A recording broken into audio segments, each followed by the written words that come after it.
लोगोफोर दायो नै आङो बेखौ संनो थाखाय रेडि खालामदों आरो ना। नै अमा बेदर ओमफ्राय आलु ओमफ्राय नैबे फान्थाव संनोसै आरो नोंथांमोना नायबाय थानो हागोन आं हानो बे मैगंखौ।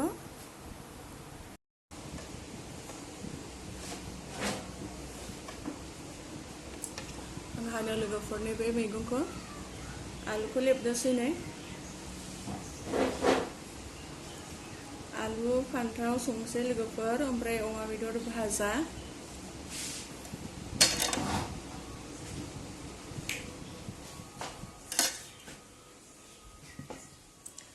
नै बेखौ हानोसै फान्थाव आलु।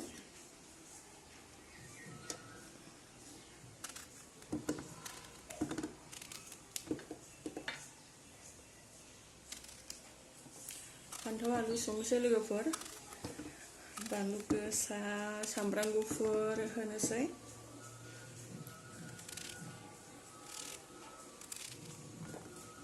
नोंथांमोना मा मा मैगं जायो अननानै आंनोबो खोन्थाहरदो दिनै।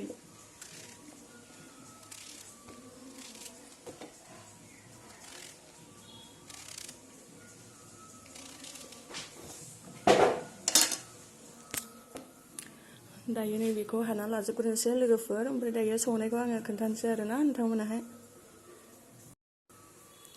हाय लोगोफोर नैबेखौ दिनै संनोसै आङो। संबाय नै मटर आलु फान्थाव ओमफ्राय नै बेथिं नायदो बेदर संदों लोगोफोर बिथिं अमा बेदर।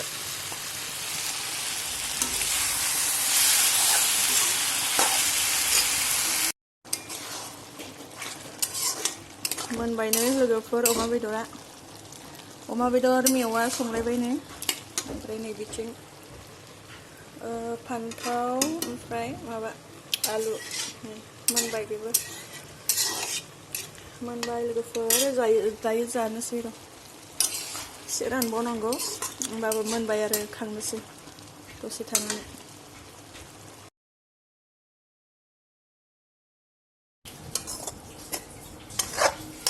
मोनबाय लोगोफोर जानोसै नै दायो।